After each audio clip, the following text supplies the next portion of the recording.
လို့များနေတဲ့အချိန်မှာရန်လို့ရှုပ်နေတဲ့အချိန်မှာအဲ့လိုစတာကြီးကြတော့မကောင်းဘူးပေါ့နော်ဒါပေမဲ့လည်း waitress ကသူက customer ဖြစ်တဲ့အတွက်တီးခံလိုက်တယ်တိတ်တော့လည်းမကြိုက်ချင်ဘူးပေါ့အဲ့ဒီဥစ္စာကိုဘေးကမိဘတွေကလည်းဝင်ပြီးတော့တားမယ်အစာဝင်ပြီးတော့စူရမယ်အစာဘာမှမပြောဘဲနဲ့ခလလွတ်ထားပြီးတယ်လူကအရန်များတာဖြစ်တဲ့အတွက် order မှာပြီးချက်ချင်းတော့ရမှာမဟုတ်စောက်ရတယ်ပေါ့နော်အဲ့တော့စောက်ရတဲ့ဟာကိုခဏလေးစောက်ပါ order လာချပေးပါမယ်ဆိုပြီးတော့မှ waitress ကနေပြီးတော့မှဝိုင်လာထွက်သွားတယ်အဲ့ဒီအချိန်မှာအဲ့ကလေးကဘာလုပ်လဲဆိုလို့ရှိရင်တူနဲ့ချောင်းယူပြီးတော့အဲ့စပွဲခုံတော်တော်နဲ့ခောက်တာအဲ့လိုခောက်တာအစတွေကသူ့ကနေသူလူရည်နဲ့စူညံနေတဲ့ဆိုင်မှာအဲ့လိုမျိုးကြီးခောက်နေတဲ့ခါကျပို့ပြီးတော့မှစူညံနေထားစားနေတဲ့ customer တွေကလည်းသူတို့ဘာကိုလှည့်ကြည့်တယ်လှည့်ကြည့်ပြီးတော့မှမထဲဘူးလားကိုသားသမီးကိုမပြောဘူးလားဆိုတဲ့ပုံစံမျိုးတွေအဲ့လိုမျက်ထောက်ယူနေစိုက်ကြည့်တာမျိုးမကြိုက်တဲ့ပုံစံမျိုးတွေလောက်တာမျိုးစိတ်အဆင်မပြေတဲ့ပုံစံမျိုးတွေလောက်ပြရဲပေါ့နော်အဲ့ဒီဥစ္စာကိုလည်းအဲ့ဒီသူမိဘတွေကပြောမစူတဲ့အဖြစ်ကိုဘာပဲလို့သူ့သားလေးဘာပဲလို့ခေါက်ပို့ပြီးတော့သားလေးလိမ့်မာတယ်တော်တယ်ဆိုတဲ့ပုံစံမျိုးနဲ့ပဲ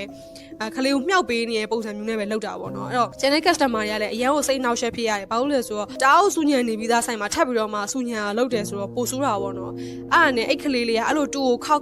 ခောက်နေနေခောက်လို့လဲဝါသွားရောအဲ့ထိုင်နေရနေပြီးတော့မှထပြီးတော့ဆိုင်ထဲမှာပတ်ပြီးတယ်သူတွေရှုပ်ရှက်ခတ်နေတဲ့ဆိုင်ထဲမှာပတ်ပြီးတော့ပြေးတယ်ဝန်ထမ်းလေးတွေကလည်းဒီဟေးအိုးတွေကိုတည်သွားလိုက်တည်ပြန်လာလိုက်လုံနေရတဲ့အချိန်မှာဒီကလေးကိုရှောင်နေရတယ်ပေါ့နော်အဲ့တော့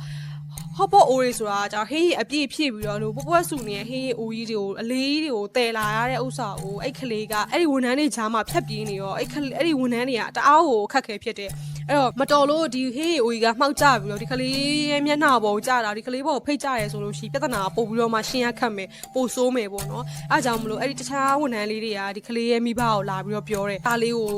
ငငယ်ထိုင်ခိုင်းပြီးလို့ရမလားဟေးအိုကြီးမှောက်ကြမှာဆိုလို့ဆိုပြီးတော့လာပြီးတော့ကောင်းမှုပြောတဲ့ဥစ္စာကိုမှန်အားဖြင့်တခြားမိဘတွေဆိုလို့ရှိရင်တော့ကိုသားလေးကိုထိမ့်မှာပေါ့နော် sorry ညီမလေးမတို့ထိလဲပါမေးပါညာဆိုပြီးတော့ကိုသားလေးကိုထိလိုက်လို့ရှိရင်ပြီးနေတဲ့ဥစ္စာကိုသူတို့သား